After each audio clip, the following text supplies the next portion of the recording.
ఓం నమో శ్రీ లక్ష్మీ వెంకటేశ్వరాయ. శ్రీ మహాగణాధిపతయే నమ.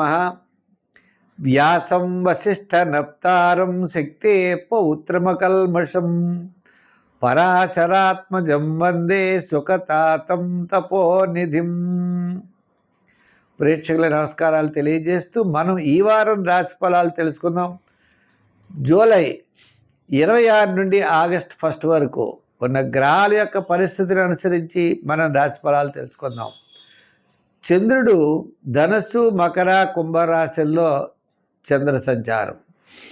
బుధుడు మిథున రాశిలో, రవి, గురులు కర్కాటక రాశిలో, శుక్ర, కేతువులు సింహరాశిలో, కుజుడు వృషభ రాశిలో, శని మీనరాశిలో, రాహువు కుంభరాశిలో. ఈ విధమైనటువంటి గ్రహముల యొక్క సంచారం ఉండడం వల్ల గ్రహాల యొక్క పరిస్థితిని అనుసరించి ఆయా రాశుల వారికి ఎలా ఉంటుందనేటువంటి విషయాన్ని మనం తెలుసుకుందాం. అయితే ఈ వారం ముఖ్యమైన పండగలు ఏమిటి అంటే, మనకి 29వ తారీఖు వ్యాస పూర్ణిమ. వ్యాసుడు గురు పౌర్ణిమ అంటారు. అసలు మనకి గురువులు ఎవరు అంటే, ఆది శంకరాచార్యుల వారు మొట్టమొదటి గురువు. ఇంకా అంతకంటే మొట్టమొదటి గురువు శ్రీకృష్ణ భగవానుడు. శ్రీకృష్ణ భగవానుడు తర్వాత ఆది శంకరాచార్యులు రెండో ఆయన.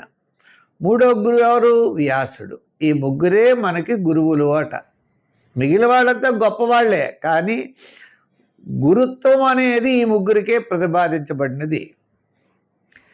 ఎందుచేత శ్రీకృష్ణ భగవానుడు ఆది గురువు, అందరికీ భగవద్గీత లాంటిదంతా ఆయన బోధించాడు.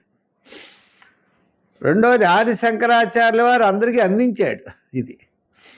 మూడవది వ్యాస భగవానుడు అష్టాదశ పురాణాల్లో ఈ యొక్క మొత్తం అంతా కూడా నిక్షిప్తం చేశాడు. అంచేత వ్యాస పూర్ణిమ అన్నారు దాన్ని. అదే గురు పూర్ణిమ అని ఆ గురువుని మనం నమస్కారం చేస్తే, ఆ శ్రీకృష్ణ భగవానుడు త్రిలోకాధిపతి, సమస్తమైన భువనాన్ని కూడా ఆయన శరీరంలో ఇముడ్చుకుని ఈ లోకాన్ని విస్తరింపచేస్తూ లోకాన్ని సన్మార్గంలో నడిపించేటువంటి మహానుభావుడు శ్రీకృష్ణ భగవానుడు. అటువంటి గురువుకి మనం నమస్కారం చేసుకుంటూ, అంచేతనే వ్యాసుడు గురించి మనం చెప్పుకున్న శ్లోకం కూడా ఈవేళ. అటువంటి వ్యాస భగవానుడికి నమస్కారము, ఆది శంకరాచార్యుల వారికి నమస్కారం తెలియజేస్తూ మనం ఈ వారం రాశి ఫలాలు ప్రారంభిద్దాం. మేషరాశి.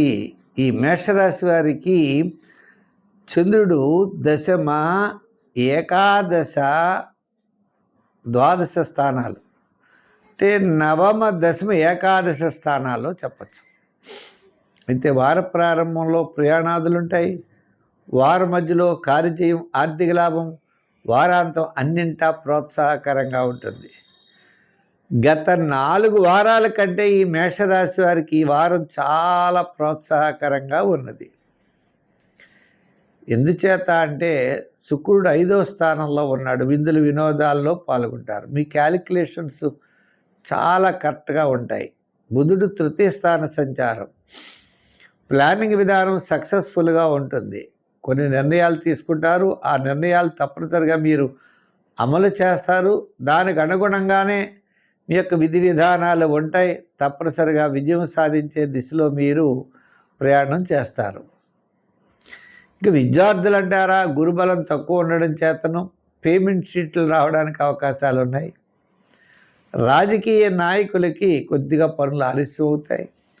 వృత్తుల వారికి, వృత్తుల్లో కళారంగం వారికి, న్యాయవాదులకి, వైద్యులకి ఆర్థికపరమైన ప్రోత్సాహం ఉంటుంది. వ్యాపారస్తుల విషయానికి వచ్చినట్లయితే లోహ యంత్ర వారికి సామాన్యంగాను, కమిషన్ సంబంధమైన వ్యాపారాదులు చాలా ప్రోత్సాహకరంగా ఉంటాయి. అలాగనే షేర్సు, ఎలక్ట్రానిక్సు, జనరల్, కిరాణా, మెడికల్, అపర, ధాన్య వారికి ప్రోత్సాహకరంగా ఉంది.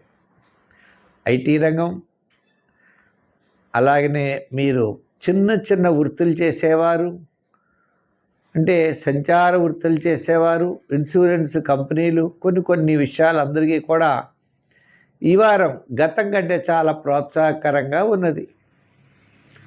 అయితే మరి ఇంకా అనుకూలంగా ఉండాలి అంటే ఏమిటి అంటే కొంత అసంతృప్తి, చికాకు, ఎవరు అనకపోయినా అన్నట్టు ఫీలింగు, ప్రతి పని కూడా 2, 3 సార్లు మనం ప్లానింగ్ చేసుకోవడం, సక్సెస్ అవ్వలేదని అశాంతి కోల్పోవడం, చిన్న చిన్న అనారోగ్యాలు ఎక్కడి నుంచి ఎలా వస్తాయో తెలీదు, ఏ విధంగా మనకి తొలుగుతాయో తెలీదు.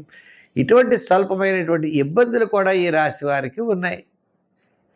అంచేతనే మనం తప్పనిసరిగా ఓం శం శనైః చరాయ నమః, ఓం శం శనైః చరాయ నమః అనే శని మంత్రం చదువుకోండి. నవగ్రహ శ్లోకాల్లో శని శ్లోకం చదవండి. శనివారం నియమం పెట్టండి. దానాల్లో నువ్వులు దానం చేయండి. దేవాలయాల్లో దీపం పెట్టడానికి నూనె ఇవ్వండి. మీ జీవితం చాలా మంచి మార్పులతో ముందుకెడుతుంది.